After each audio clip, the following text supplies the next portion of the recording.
Hello everyone, my name is Lynn, and today I will be presenting on the topic of subsidizing plant-based meat to reduce emissions.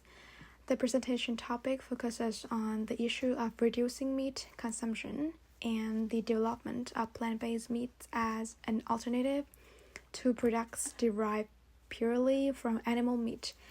For example, chicken, beef, pork, lamb. The reason I chose this topic is because the problem of environmental pollution, greenhouse gas emissions, and public health safety has always been a burning issue, especially in recent years.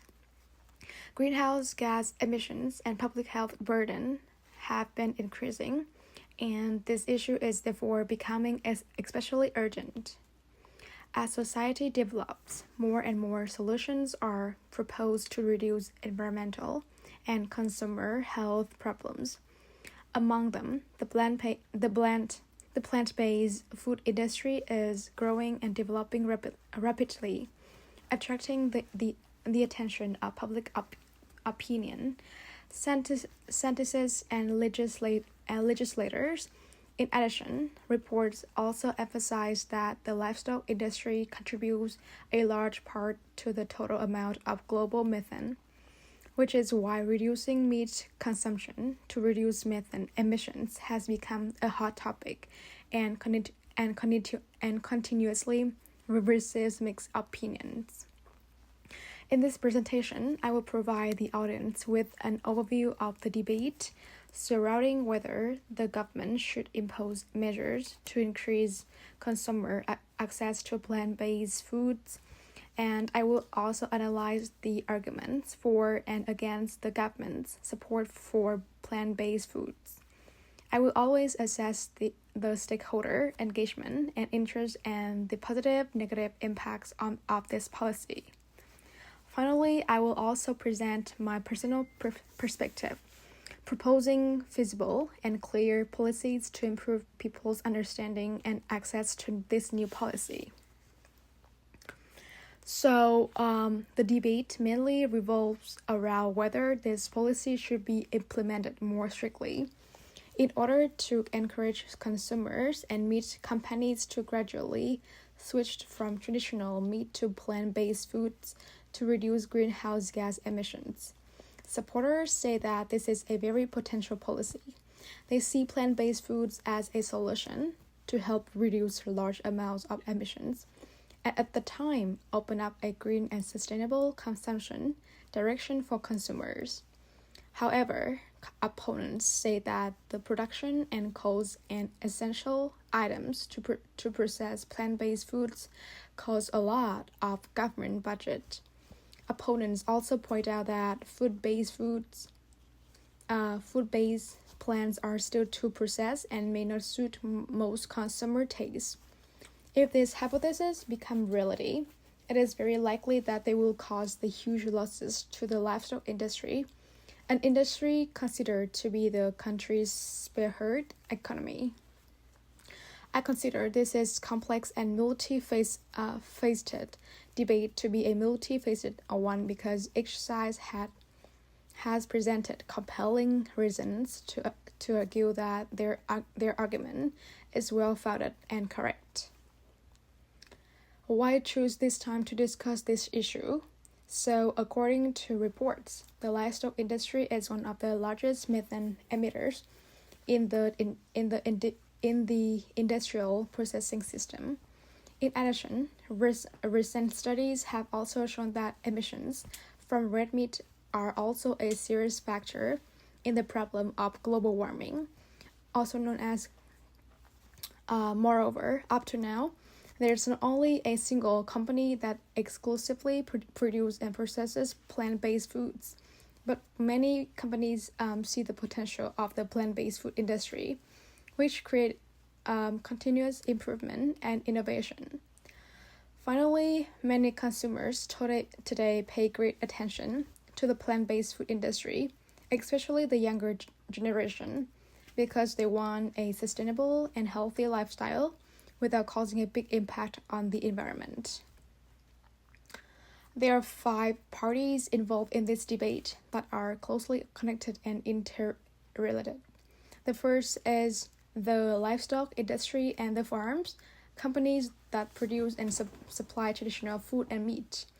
When the plant-based food industry moves to the plant-based food industry, this is a real threat and a big challenge for them because of the fear of losing market share, decreasing revenue, and changing the inherent business structure.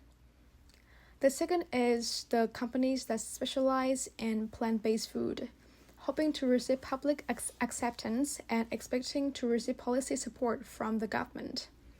The third party involved in this debate is the federal government and agencies such as USDA or FDA, which are 100% responsible for food safety, creating regulations on labeling on plant-based foods and nutritional guidance for consumers.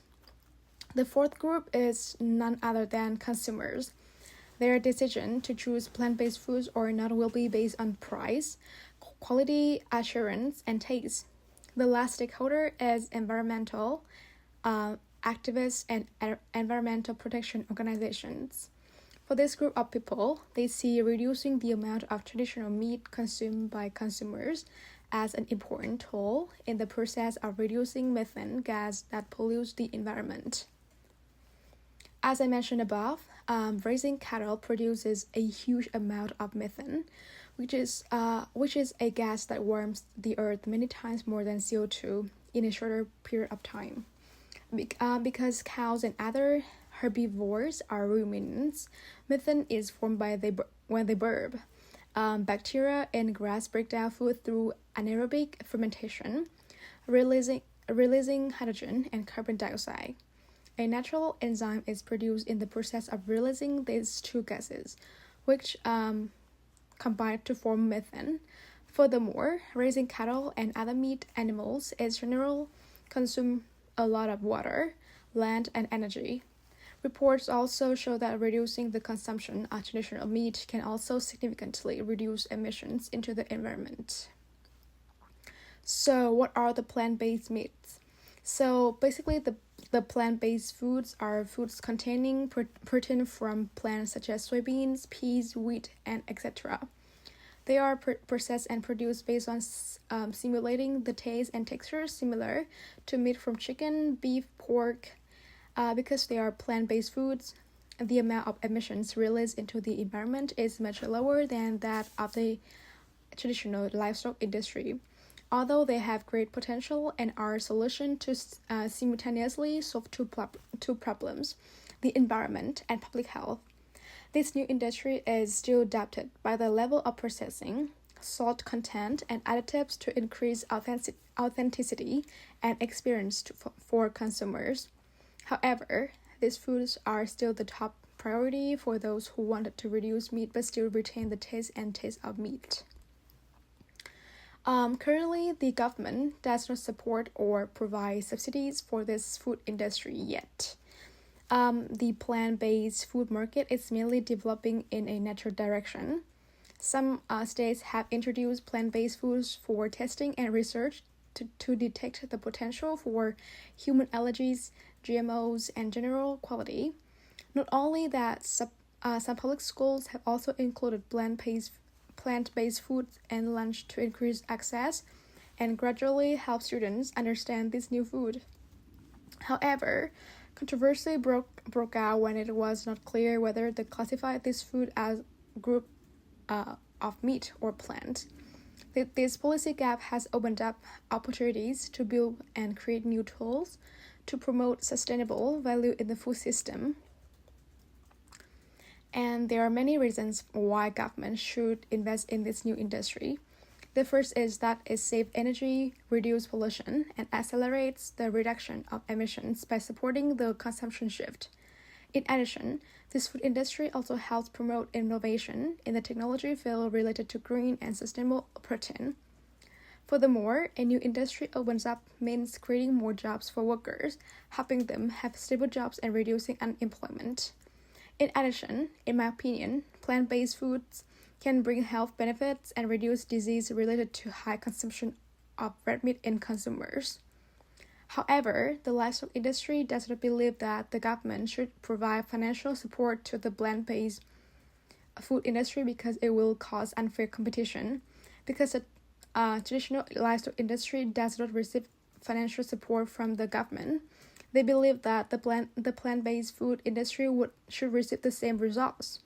In addition, a segment of consumers is skeptical about the authenticity of vegan food, whether the product is made from 100% real wheat or peas or is still mixed with real meat products.